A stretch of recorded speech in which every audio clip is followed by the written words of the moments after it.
Hello everyone, today we will talk about the Earth transit. Transiting Earth is in trine with natal Neptune. How transiting Earth will behave in trine with natal Neptune depends on the position of natal Neptune. This transit can be more prominent in your life if you already have planets in aspect with your natal Neptune. But the basics are as follows. Transiting Earth in trine to natal Neptune is a perfect transit for relaxation and daydreaming.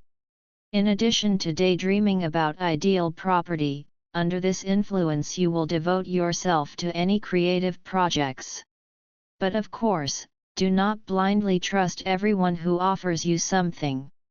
Trusting everyone is one of the disadvantages of this transit, because your judgment of people is currently too optimistic. Therefore, avoid making big financial decisions, especially if they seem too good to be true. Do not get carried away by unrealistic fantasies, try to stay firmly on the ground especially when it comes to finances. During the Earth trine to Neptune, you will feel attracted by the beauty of nature or be lost in the labyrinth of your own fantasies. This period is fertile ground for creativity, allowing your artistic abilities to flourish.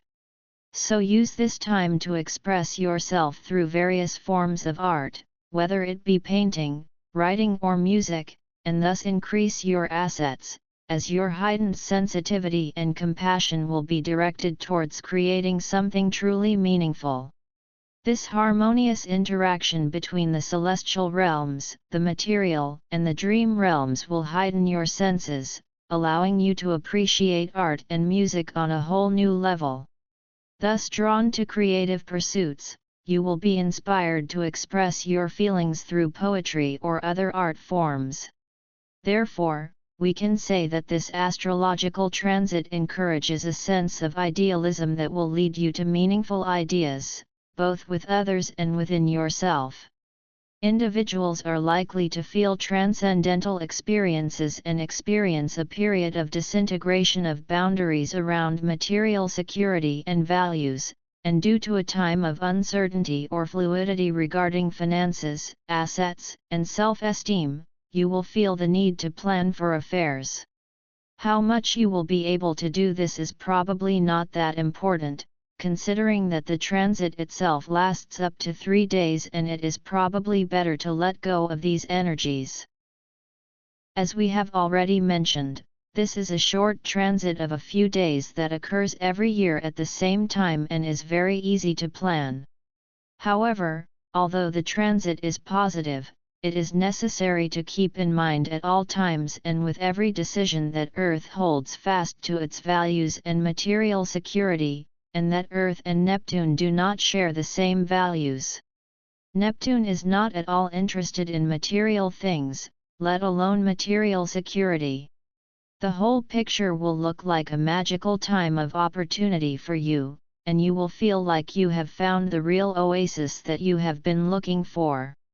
This spiritual and material alignment with the environment you are in will create more harmony in your business relationships, allowing you to have the premonitions you dream of. The whole point of the trine of these irreconcilable planets is to be more compassionate towards yourself and connect with your intuition. Your sense of compassion and desire to serve and help others are now heightened. This would therefore be a great time to join a charity or other organization to help those in need. For some, this desire to help will even lead to political activism, although not necessarily to street protests, as you are more inclined to share through compassion, empathy, and the like. But don't ignore the red flags, even if you want to see the best in others. Too much trust that comes from seeing the best in everyone leads to missing the red flags, because this is exactly how the sweet deception creeps in. Sometimes people are not who they seem and it is easy to give the benefit of the doubt when you shouldn't. Avoid overindulging in escapist activities, such as too much daydreaming, especially if you are neglecting real-life commitments. Practice forgiveness. as it is easier to let go of resentments and see the best in people now, and try meditation or yoga, as it will be easier for you to relax and tap into your spiritual side. Mental fog leads to feelings of distraction or lack of focus, especially in assessing values at work. Daydreaming is fun, but deadlines don't care about your journey through the clouds. Avoid overindulging in things like sweets or sleeping too much. If your concentration is already weak, spend a quiet day at the beach or visit an art gallery. Taking a break from the ordinary will allow you to recharge your batteries.